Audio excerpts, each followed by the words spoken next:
I know I usually start every video off saying something that's kind of funny, but I don't really have anything funny to say about this album cover. I think it's a very cool dedication to Rocky's deceased friend, so shout out to the ASAP family, and rest in peace, ASAP Yams. What's up everybody? It's Luke James, not the singer. If you're an indie artist looking for an album review or some promo, you can hit up Luke at redmattersite.com.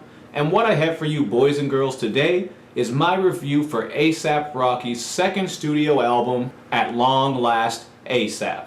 This has been one of the most anticipated albums of 2015, and after hearing the singles, which we'll take a look at first, I think a lot of us had very high expectations for this one. With the song M's, we got a filthy banger with a ridiculous verse from Lil Wayne despite his use of auto-tune, and the Mark Ronson produced Every Day has some nice organ production as well as an interesting Rod Stewart sample that just fit into the track. Not to mention Miguel did his thing on there too. Lord, Pretty Flacco, Jody 2 was another one of the singles, where Rocky spit about being a jiggy fashion icon over some high-pitched synth and 808s. I didn't really like this one very much, but I'm sure the trap fiends and bass hounds will love it. Also, right before this album came out, we got the Schoolboy Q assisted track, Electric Body, and I really like this one because the beat is just fire, and I really like how it gets this mellow breakdown on the hook. But I did find the hook to be a little bit corny. Shake that ass girl, make that coochie wet. It's still a cool track though, and Schoolboy Q brought his usual angry energy and gangsterisms, and I think Rocky and Q always sound great together on tracks. They were dope on Hands on the Wheel, and Brand New Guy is one of my favorite ASAP Rocky songs of all time. So I think it would be cool if one day they did an album together. Of course, we also got the psychedelic single and video LSD, which also featured a snippet from the song Excuse Me, which got its beat from Vulcan the Crusader's track Visor. I already did a review where I talked about both of these tracks, so if you want to know how I feel about them, just check that out. But I will say that I thought Excuse Me was one of the better tracks on here, and LSD is definitely one of my favorites. Now the album starts off with the song Holy Ghost, where Rocky raps over some guitar and boom bap drums about how he doesn't like religion and church, but he has his own personal relationship with God. I didn't find anything too interesting about this one, and I actually thought that it was kind of a stale way to kick the album off. But after that, we get the song Canal Street, where Rocky gives us his rags to riches story. And he pretty much just took this track from the underground MC Bones, who has a song called Dirt, which uses the same beat and the same hook. In the verses, Rocky just spits about coming up in the streets hustling, and then coming up and making it in the rap game, and Bones does the hook in his monotone voice. Then Fine Wine with Joe Fox, MIA, and Future kicks in, and things get a little bit more interesting. Joe kicks things off with some distant vocals on the intro, and then ASAP Rocky gets to spittin' in his slowed down, screwed up voice, as he says that he's just a scumbag who has a love for lean.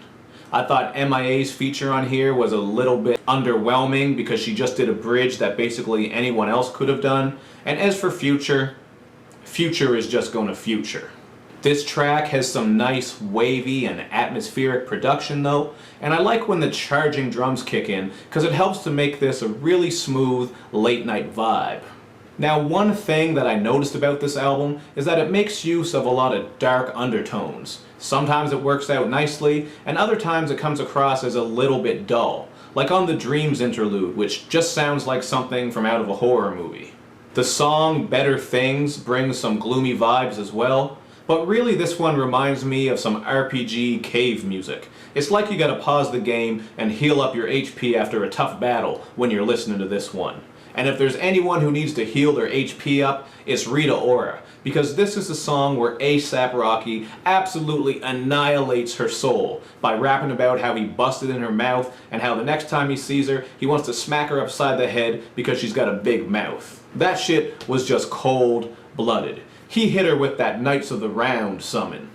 Staying true to the dark undertones that I brought up earlier, the song JD really reminds me of some vintage 3-6 Mafia music. And speaking of 3-6, The song Wavybone with Juicy J and UGK is one of my favorite tracks on this album. You might recognize the beat because it comes from Raekwon's track Heaven and Hell. And it's nice to hear a Pimp C verse again because you don't hear those very often these days. In his verse he says that he wants to get some head from Sheryl Crow, which is just that vintage pimp. So shout out to Pimp C and rest in peace. Smoke something, bitch. As for Juicy J, he says that your girl wants to chew on his dick like some Trident, which just sounds absolutely painful. But Bun B takes a completely different approach on this track as he drops a quality verse about the evils of money. But let's take a second to talk about two of the big features on here. With Jukebox Joints, we get some sample-based production from Kanye, which is actually quite refreshing because lately he's been doing a lot of trap-style stuff and also that Paul McCartney bullshit.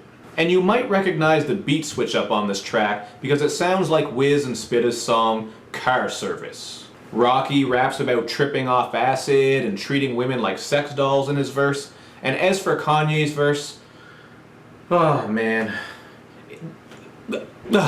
I'm speechless. It is actually one of the worst Kanye verses that I have ever heard in my life. Like if I scraped this money together to get a Kanye feature and this is what I got, I would have asked for my money back plus interest. It's that bad. It's brutal. It just sounds like it's his first time rapping or some shit. I didn't like it at all. I'm sure some people out there might like it and you might think I'm exaggerating, but I thought it was terrible, as Charles Barkley would say. Or maybe it'd be more like terrible. And the same goes for Mos Def on the track Back Home, but not quite on the same level because the couple of bars that he brought aren't as bad as what Kanye brought to the occasion. The beat on Back Home might be a little bit annoying to some people because of the high-pitched piano that just goes on throughout it, but I thought it was kind of cool because it has that old-school RZA, dirty 90s boom-bap vibe to it. Just some grimy New York shit. And I also like how ASAP Yams is featured on the outro of this song, because this song is the last song on the album. So it's cool to have Yams on the album cover, and to also have him carry the end of the album out. Really though, this album wasn't near as great as I was expecting it to be. I was expecting a legit album of the year contender with this one, but I still have it at a 3.5 out of 5 because it's not awful or anything like that, it just didn't hit my expectations. So maybe it's my fault for just setting the bar so high. To be honest, I didn't like this album much at all after the first couple of listens, but the more I gave it a chance, the more I picked up on some things that I liked about it, and I came to appreciate the experimentation and overall presentation. Because really, it makes for a unique and interesting listening experience. But that's just what I thought about this album. Hit me up in the comments section to let me know what you think, and as usual, do all that good YouTube and social media stuff, where you like my videos, you share them, you follow me on Twitter, you retweet the videos, and you especially subscribe to my channel, because that's the one that helps me out the most, and we're trying to hit 5,000 still. We're creeping on up. Thank you for watching, everybody. I appreciate you boys and girls. I'll see you next time.